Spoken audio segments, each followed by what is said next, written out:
Hello everyone. Recently president ने 4 नए members को राज्यसभा में नॉमिनेट किया है। कौन कौन है वो मेंबर्स?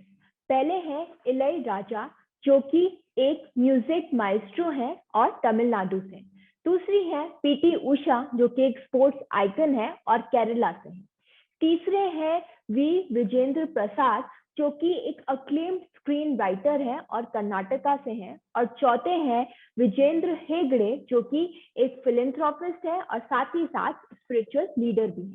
तो इन चारों लोगों को 6 जुलाई को प्रेसिडेंट ने नॉमिनेट किया है एज राज्यसभा मेंबर्स।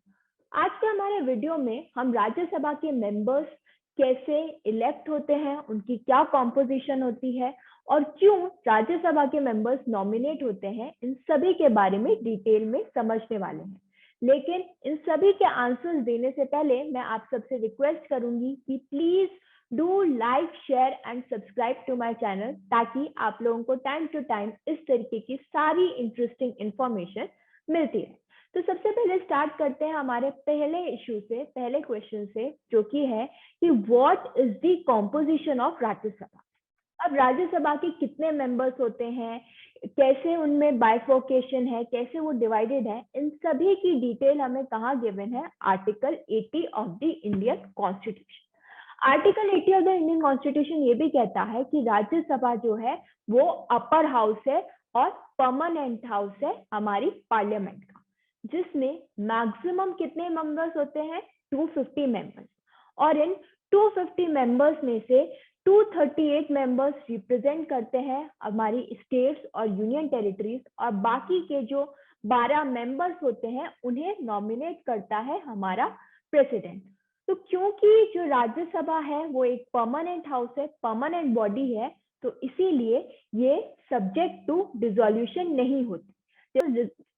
लोकसभा में डिसोल्यूशन हो जाता है, लेकिन राज्यसभा में डिसोल्यूशन पॉसिबल ही नहीं है, ये एक परमानेंट बॉडी है।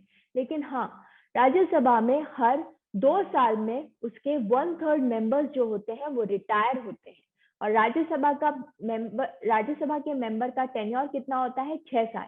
यानी 6 साल बाद राज्यसभा का जो मेंबर है वो रिटायर हो जाएगा। तो हर 2 साल में ऐसा होता है, हर 2 साल में जो राज्यसभा के मेंबर्स हैं उसमें 1/3 मेंबर्स जो होते हैं वो रिटायर होते हैं। अब हम चलते हैं हमारे दूसरे क्वेश्चन की तरफ कि क्या प्रोसीजर है, what is the process of election in Rajya Sabha. अगर मैं राज्यसभा की बात करूं तो राज्यसभा के मेंबर्स के लिए जो इलेक्शन होता है उसमें हम जैसे नॉर्मल लोग, नॉर्मल पब्लिक जो है उस इलेक्शन के अंदर पार्टिसिपेट नहीं करते। राज्यसभा के members are indirectly elected by the people. तो फिर इनको वोट देता कौन है, कौन इस इलेक्शन में पार्टिसिपेट करता है? राज्यसभा के मेंबर्स के इलेक्शन में पार्टिसिपेट करते हैं हमारे members of a state legislative assembly.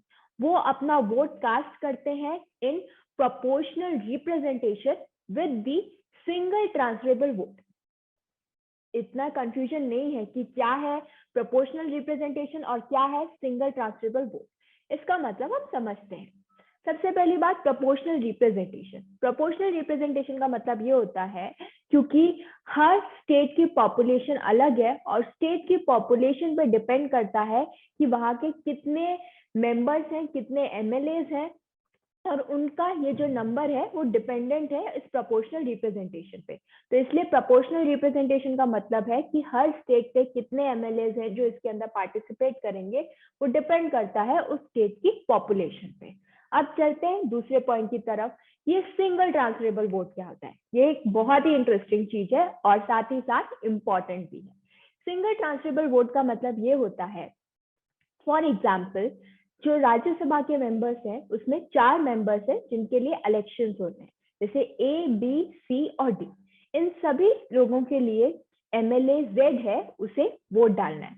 अब एमएलए जेड क्या करेगा? अपनी प्रेफरेंसेस देगा। वो सी को पहले पे प्रेफर कर रहा है, बी को दूसरे पे, ए को तीसरे पे और डी को चौथे पे। ये उसने अपनी प्रेफरेंस दे दी। तो इसी तरीके से आता है वो बैलेट पेपर जिसपे हर एमएलए को अपना मेंबर को इलेक्ट करना होता है, अपनी प्रेफरेंसेस देनी होती है।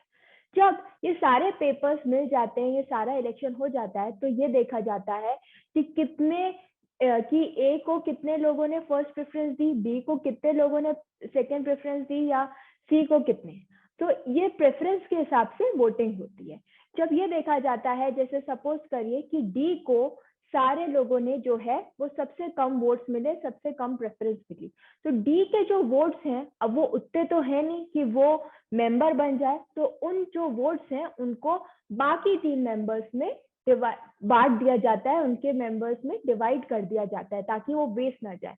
और इसी ट्रांसफर को हम क्या बोलते हैं, सिंगल ट्रांसफरेबल वोट। तो फिर बनता कौन है और कितने वोट्स रिक्वायर्ड हैं एक राज्यसभा का मेंबर बनने के लिए, तो उसका एक छोटा सा फॉर्मूला है, और उस फॉर्मूले से हमें पता चल जाता है कि राज्यसभा का मेंबर बनने के लिए कितने वोट्स की जरूरत है। और वो फॉर्मूला है, required vote is equals to total number of votes divided by number of Rajya Sabha seats plus 1। So ये जो फॉर्मूला है, इससे हमें पता चलता है कि एक मेंबर को राज्यसभा का मेंबर बनने के लिए कितने वोट चाहिए, और जैसे ही वो वोट्स मिल जाते हैं जिस भी मेंबर को, वो मेंबर बन जाता है। तो आई होप आप लोगों को ये प्रोसीजर जो है इलेक्शन का वो समझ में आ गया होगा। अब हम चलते हैं हमारे लास्ट क्वेश्चन की तरफ कि क्यों कुछ मेंबर्स, राज्यसभा के कुछ मेंबर्स को नॉमिनेट किया जाता है, that why some members in the Rajya Sabha are nominated. उसका रीजन ये है, और उसकी पावर गिवन है हमें अंडर आवर कॉन्स्टिट्यूशन के आर्टिकल 80 के अंदर ही, आर्टिकल 80 सब क्लॉज 2 के अंदर ये पावर गिवन है प्रेसिडेंट को कि वो 12 मेंबर्स को नॉमिनेट कर सकती है। लेकिन हमने हमेशा देखा है कि जो 12 मेंबर्स नॉमिनेट होते हैं वो कोई ना कोई फेमस पर्सनालिटी होती है, पब्लिक फिगर होती है, जैसे रेखा हुई, सचिन तेंदुलकर हुए, हमारे former chief justice of India Ranjan Gogoi हुए जो अभी हाल ही में है, राम जेठमलानी थे। तो इस तरीके की हमेशा फेमस पर्सनालिटीज ही जो है वो राज्यसभा की मेंबर्स में। इसके पीछे एक रीजन है, जितने भी लोगों को इसका मेंबर बनाया जाता है, जो वो पब्लिक फिगर्स होते हैं, लेकिन वो अपने काम में एक्सपर्ट होते हैं, उन्होंने अपने एरिया में अपने काम में एक्सेल किया होता है, और इसीलिए उन्हें यहाँ का नॉमिनेट किया जाता है, यहाँ का मेंबर बनाया जाता है, ताकि वो अपने एरिया को, अपने प्रोफेशन को, अपने सेक्टर को जहाँ से वो आ रहे हैं उसके बारे में भी व्यूज जो है वो पार्लियामेंट के सामने रख सके। आर्ट हुआ, कल्चर हुआ, साइंस, टेक्नोलॉजी, इन सभी के बारे में जरूरी नहीं है कि राज्यसभा के मेंबर्स को पता हो, और इसीलिए जो कुछ एक्सपर्ट फील्ड्स होते हैं उनसे मेंबर्स को चुना जाता है, ताकि उस एक्सपर्ट फील्ड के बारे में भी जो है कुछ इनपुट पार्लियामेंट में मिल सके, डिस्कशन में मिल सके, और वो डिस्कशन और भी ज्यादा इंटरेस्टिंग हो सके। तो यही रीजन है कि क्यों राज्यसभा के मेंबर्स ज्यादातर पब्लिक फिगर्स होते हैं, पर्सनालिटी, फेमस पर्सनालिटीज होती हैं। So I hope this video was helpful to all of you. Please do like, share and subscribe to my channel. And in case आपको कोई भी query है in regard to legal matter और law exam, तो आप मुझे reach out कर सकते हैं मेरे Instagram ID पे या मेरे Gmail ID पे, जिसका link नीचे description में given है। Thank you very much.